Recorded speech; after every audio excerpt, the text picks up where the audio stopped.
Hello, everyone. Welcome back to International Royals TV. Thank you for clicking. Please subscribe if you haven't already. Please thumbs up if you haven't already. Please check out our community tab for life history series of Queen Elizabeth II, King Charles III, Princess Anne, Prince Edward, and Prince Philip. So today we'll be continuing on with former Prince Andrew, which is now known as Andrew Mountbatten-Windsor. We're continuing on with his life history series, and previously we did sessions number 1, 2, and 3. Those were introduction, early life, and naval military service. So today's session is session number 4, and it's called personal life, and it's going to include marriage and children, residences, and health and other interests. And source I'm reading from today is Wikipedia. So let's go. In terms of Andrew Mountbatten-Windsor's life history, and session number 4 is called personal life, and we're going to start with marriage and children. Okay. Andrew married Sarah Ferguson at Westminster Abbey on 23rd of July 1986. On the same day, Elizabeth created him Duke of York, Earl of Inverness, and Baron Killyleagh. Hope I pronounced that right. Killyleagh. The first two of these titles had previously been held by both his maternal grandfather, George VI, and his great-grandfather, George V. Andrew had known Ferguson since childhood. They had met occasionally at polo matches and became reacquainted at Royal Ascot in 1985. I didn't know that. Learning as we go along as well. Source I'm reading from is Wikipedia. Let's continue. The couple initially appeared to have a happy marriage and had two daughters, Princess Beatrice, born 1988, and Princess Eugenie, born 1990, presenting a united public marriage. Let's go again. Presenting a united public image during the late 1980s. Sarah's personal qualities were regarded as refreshing within the formal protocol of the royal family. Andrew's frequent travel due to his naval career, combined with relentless and often critical media attention on the Duchess of York, contributed to strains in the marriage. Source I'm reading from is Wikipedia. The couple made a well-publicized royal tour of California in March 1988. On 19th of March 1992, the couple announced plans to separate and did so amicably. Yeah, I think they got on really well after their divorce.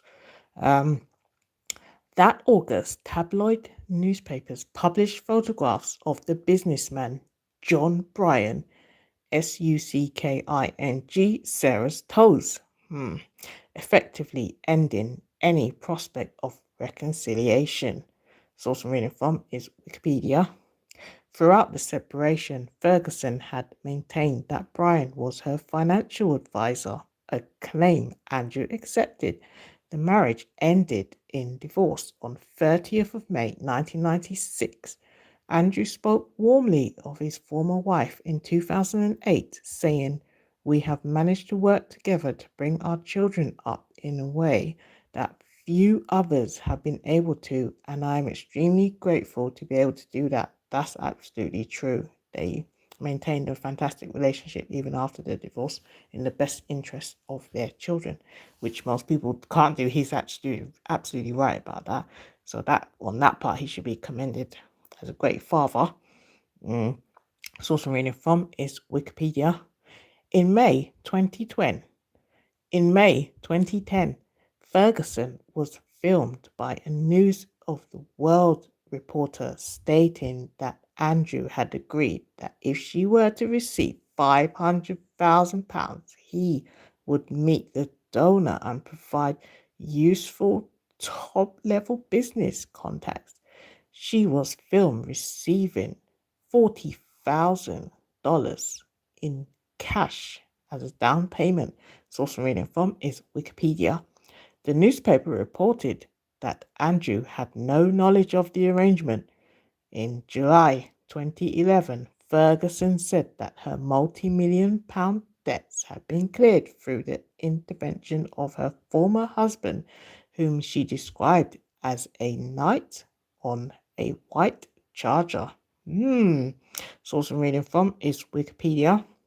As we continue, post-divorce, in 1999, Andrew was briefly in a relationship with Lady Victoria Hervey, who has since made a number of statements in his support. Source I'm reading from is Wikipedia. So we are now on the section called Residences, and we are still on his personal life. Source I'm reading from is Wikipedia. Residences. As Andrew and Ferguson shared custody of their two daughters, the family continued to live at Sunninghill Park, which had been built for the couple near Windsor Great Park in 1990, until Andrew moved to Royal Lodge in 2004. In 2007, Ferguson moved into Dolphin House in Inglefield Green, less than a mile from Royal Lodge. A fire at Dolphin House in 2008 led her to move into Royal Lodge, once again sharing a home with Andrew. Wow, interesting.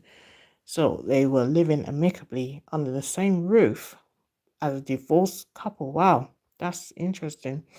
Source I'm reading from is Wikipedia. Andrew's lease of Royal Lodge was for 75 years, held from the Crown Estate with a single £1 million premium and a commitment to spend £7.5 million on refurbishment. Source I'm reading from is Wikipedia. In March 2023, it was reported that Andrew had been offered Frogmore Cottage after his nephew, Prince Harry, was asked to vacate the residence. The offer came amid reports that Andrew could no longer afford the running costs of Royal Lodge, as he was due to lose his annual grant. In June 2026, it was revealed in a National Audit Office report that Andrew had received an undisclosed amount of rental income from subletting 3 cottages on the Royal Lodge estate. Source I'm reading from is Wikipedia. In October 2025, it was reported that Andrew had paid a peppercorn rent for the Royal Lodge lease in exchange for upfront payments totaling £8.5 million, with the agreement entitling him and his family to reside at the property until 2078. Wow. Source I'm reading from is Wikipedia. If you'd like to check up on any of this after that, you can. Later that month, Buckingham Palace announced that formal notice had been served to surrender the lease. The Crown Estate later clarified that Andrew will not be owed any compensation for early surrender of the lease once dilapidations are taken into account. On 2nd February 2026, Andrew left Royal Lodge and moved temporarily to Wood Farm on the Sandringham estate while his future accommodation underwent renovation. Source remaining from is Wikipedia. He relocated to Marsh Farm in April 2026. Oh wow, he's had a lot of house moves. Both properties are located on the Sandringham estate, which is privately owned by the King. Source remaining from is Wikipedia. Andrew is a keen skier. In 2014, he bought a chalet in Verbia, Switzerland for £13 million jointly with his ex-wife. In May 2020, it was reported that they were in a legal dispute over the mortgage. To purchase the property, they had secured a loan of £13.25 million and were expected to pay £5 million in cash installments, which with interest totaled £6.8 million. Source of reading from is Wikipedia. Despite claims that the Queen would assist with the payment, a spokesperson for Andrew confirmed that she will not be stepping in to settle the debt. Source of reading from is Wikipedia. As we continue with Andrew Mountbatten-Windsor's life history, formerly Prince Andrew, and we are on personal life, and then we are talking about residences. We are talking about residences. Okay, so let's continue. Source I'm reading from is Wikipedia. The Times reported in September 2021 that Andrew and Ferguson had reached a legal agreement with the chalet's previous owner and would sell the property. The owner agreed to accept £3.4 million, half of what she was owed, after being informed that Andrew and Ferguson were experiencing financial difficulties. Source I'm reading from is Wikipedia. If you'd like to check up on any of this after this, you can. Proceeds from the sale were reportedly intended to contribute to Andrew's legal expenses in relation to the civil lawsuit with Virginia Giuffre, Giuffre, don't know how to pronounce that, sorry. In June 2022, Le Temps reported that the chalet had been frozen because of a £1.6 million debt Andrew owed to unnamed individuals.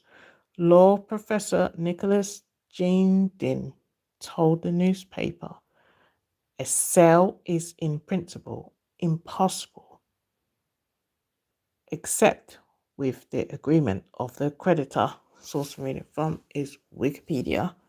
And now we're just going to go on to health and then do a little bit about more of his interest. So health. On 2nd of June 2022, Andrew tested positive for C19, and it was announced that he would not attend the Platinum Jubilee National Service of Thanksgiving at St. Paul's Cathedral on 3rd of June. Andrew is a teetotaler. I don't know what that means. Source I'm reading from is Wikipedia, and this happened way back in 2022. He is currently in good health, I suspect. Right, source I'm reading from is Wikipedia. If you'd like to check up on any of what I've been saying after this, you can. So let's move on to interests. Andrew is a keen golfer and has held a low single-figure handicap. He served as captain of the Royal and Ancient Golf Club of St Andrews between 2003 and 2004. During the club's 250th anniversary season, was patron of several Royal Golf Clubs and had been elected an honorary member of many others. In 2004, he was criticised by the Labour and Cooperative MP Ian Davidson, who in a letter to the National Audit Office questioned Andrews' decision to fly to St Andrews on RAF aircraft for 2 golfing trips. Source I'm reading from is Wikipedia. Andrew resigned his honorary membership of the Royal and Ancient Golf Club of St Andrews after the Queen removed royal patronages at several golf clubs. His honorary membership of the Royal Dornoch Golf Club was revoked the following month. Source I've been reading from today is Wikipedia. If you'd like to check up on any of what I've been saying here today, you can see on Wikipedia. If you just type in Prince Andrew, it will bring up Andrew Mountbatten-Windsor, which is his current name. And then if you go down to section which says personal life, you can find everything I've been saying today. Next session will be session number 5, and that will be called charitable work. So thank you so much for tuning in. Please subscribe to the channel if you haven't already. Please thumbs up if you haven't already. It's also been reading from is Wikipedia.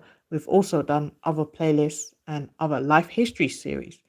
We have done King Charles I's life history, Queen Elizabeth II's life history, Prince Andrew's life history that we're currently doing now. Well, formerly Prince Andrew, now Andrew Mountbatten-Windsor's life history, Prince Edward's life history, Prince Philip's life history, and Princess Anne's life history. So do check out our community tab and playlist section. So what I'd like to do now is put up our poll question. Please feel free to answer our poll question and interact in the comment section. Thank you so much for your time. Really do appreciate you being here. And I'll see you later on for the next session, which will be called charitable work in terms of former Prince Andrew Mountbatten-Windsor's life history. Thank you so much.